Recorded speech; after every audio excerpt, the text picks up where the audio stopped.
Discussing the top brands for 2010 today, and joining me in studio, Chairman of Yellowwood, Andy Rice, Head of Marketing at Coca-Cola, Zayd Abrams, Director for Strategic Marketing and Communications for the IMC, Lynette Oelschig. Welcome to the show. So what a year indeed. I mean, given the World Cup, you know, I don't think we've ever seen the country being so excited and patriotic. And I think if you're talking about it from a branding point of view, I think the brand that benefited the most must have been brand South Africa, Lynette. Very much so. And talking about a brand, the part where you start, and pride, where you talked about a country never so proud. Yeah. We focus on pride and patriotism. And pride levels have never been so high. It's at 92%.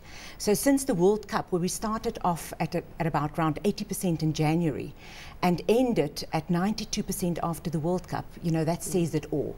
And that was where our big focus was, around mobilizing South Africans towards becoming active citizens, taking ownership of this brand.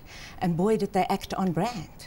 And what's the rest of the world's perception of us now? Because I think previously people were worried, maybe scared, they're thinking dark, dangerous Africa. What's the perception out there like now? Perception levels, and if you look at reputation index, and that is what the media says of us overseas, and the amount of coverage and whether the coverage is positive or negative, and that of course has got an influence on reputation and what people think of this country. From a tourist point of view, from the amount of tourists that have visited the country, of extremely positive. From a business perspective, it didn't really result in serious business deal or serious business investments, but it has definitely increased the awareness of the country. It's definitely increased the overall perception of the country and what the country stands for, especially in the markets where we focus and where our economic diplomacy strategies are very much in process. Countries like China, Japan, Russia, Brazil, those are the countries where our awareness and our perception, reputation levels are at an all-time high. But Andy, this surely is only the beginning for brand South Africa. You know, I think, it's a fantastic platform to build on. I can confirm, just a sample of one, what Lynette was saying. I was unfortunately, I missed a good chunk of the World Cup on home soil because I was travelling overseas. But every time in France or towards the end I was in Turkey, you went in public wearing a Bafana shirt, then total strangers would shout across the road, Bafana, Bafana! So I mean, the awareness of the country has undoubtedly increased substantially thanks to the World Cup. But now, not to put a damper on things, but let's look at reality, and let's look at the recent Divani scandal, murder scandal. You know, how does this impact again? You know, we're building up on this beautiful country and this brand of ours, and then something like that happens, and then what does that actually do to perceptions once again? It had huge impact on local confidence levels, because just as we thought we are this great nation and that we've overcome half of the serious issues, or especially during the World Cup, you know, then a case like the Annie Divani. But what the media analyses have shown us, that it's only really the UK and India that has reported on the case, and has reported very neutral on the case on both sides of the issue. So we also, our reputation index for October, I just now looked at November, is at an all-time high of 57. It's never been that high. It's even higher than during the World Cup, our reputation index, which is based on media coverage abroad. Because that's always going to happen. There's crime in every country, right? Let's look at another brand that was intrinsically involved in the World Cup. We're talking, of course, about Coca-Cola, Zayd. What did that partnership actually mean? 2010 was really a phenomenal and a magical year for us, something that has humbled us as a team because of the impact that we were able to make in the country by literally touching with things like the FIFA Trophy Tour or our community involvement, 48 million people. But beyond even South African borders, just impacting Africa and giving Africa its time and its platform to really shine on the global stage.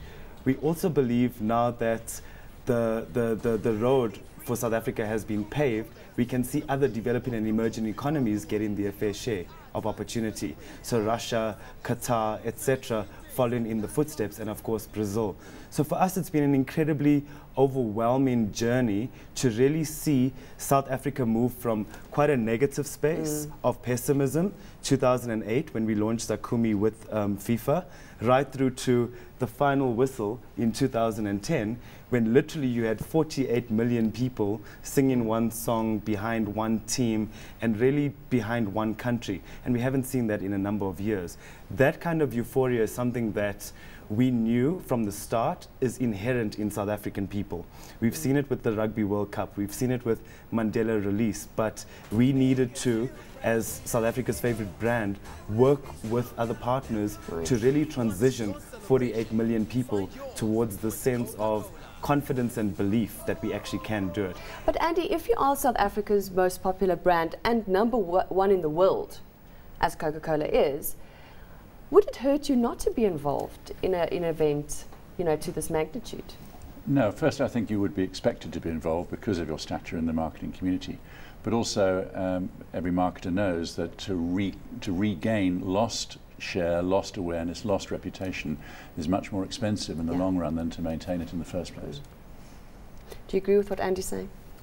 I agree. I think the other thing to build on is that our FIFA partnership goes right back to the 70s. And for it to come to South Africa is something that really was magical for the South African team, because it meant we were part of the development of the global work, which has gone through almost 200 countries, etc. So even from a marketing perspective, kind of just profiling South African skill sets, South African talent has been, you know, a real achievement of the team. And is this what you would say you did differently this time because it was in Africa versus every other time since the 70s? And it's about going to African insights, exactly what you discussed. Africa's time to shine, the dark continent, and as brand Coca-Cola, really starting to drive and reverse that and bring some happiness that's universal, but from South Africa to the world, and that for us was the magic. Lynette, would you say brands like Coca-Cola, what they are doing, does certainly help brand South Africa to a certain extent? We cannot do it without those brands, because and we can't do it without those campaigns, because everybody's campaign during the World Cup, if I just think of what F&B did, what tourism did, what Coca-Cola did, it all contributed towards mobilizing South Africans and putting South Africa on the international stage. It was definitely not brand South Africa in isolation. So yes, and also if I think of all the partnerships created during World Cup between brand South Africa and corporate, you know, that was what they're talking about, the public and private sector coming together and really working towards this country. That was perfect case. And also the Africa that you mentioned, you know, this was not just South Africa's opportunity. This was really Africa's opportunity, and I think we have succeeded in putting Africa on the map as not just one country, but you know, that there are different countries and that Africa is not this forgotten continent, which was the aim of involving Africa. I just want to refer back to the top brands that was recently held, the Top Brand Awards, Andy, and the criteria there, because of the World Cup, was proudly South African. But given that and 2010 passed, and we're looking forward, what should the criteria be for a brand to be tops, or to come out tops, without events of this magnitude? Well, I don't think there's anything wrong with a South African brand being proudly South African in the first place. I would hope that kind of criterion would continue into the future. But it's the standard issues that make people identify and have a relationship with brands. So it's things like its relevance. And it's not just relevance as something you buy or a service that you commission. It's relevance in my life. So what are the important things to me, and can that brand help facilitate those important things? But relevance on a bigger stage than just the supermarket shelf. Originality, entertainment. I mean, I think that we lose sight of how advertising is best absorbed. You know, we forget that the ads that entertain, the ads that people like, are the ones that are most likely to be noted.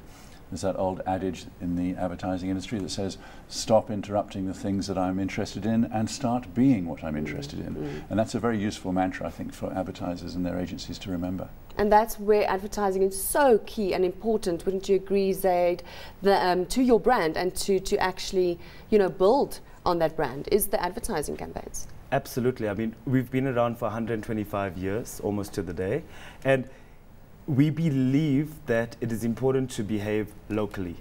Yes, we are a global brand. Yes, we are #1 brand in the world, But if my communities do not believe in what Coca-Cola is saying and they do not feel the brand, then we are not doing what we set out to do, which is be the South African local brand of choice. That's a very interesting point that Zayd's making, because there's a lot of brands that are just globalized.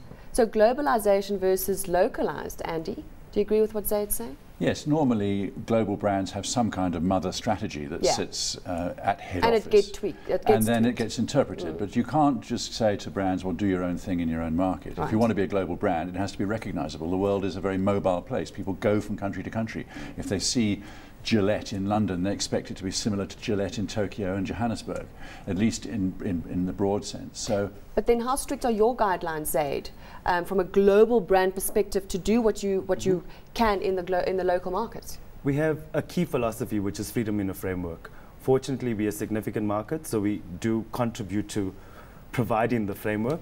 And the framework really, if you think about brand Coca-Cola, is about happiness. So providing everyday happiness. But if I don't provide the right insights to connect with 48 million people, then we're not doing our local job, if you're with me. So the key thing is understanding what the brand is there to do, what is its role in the world, beyond just product, what is its brand role, and then how do you play that in the respective market, which is how the brand gets deployed. Lynette wanted to make a statement. you know, besides from a Coca-Cola perspective, but even brand South Africa, one of our big outcomes or part of our mandate is brand alignment, to ensure that South Africa speaks with one identity, one voice, one language when it markets itself abroad.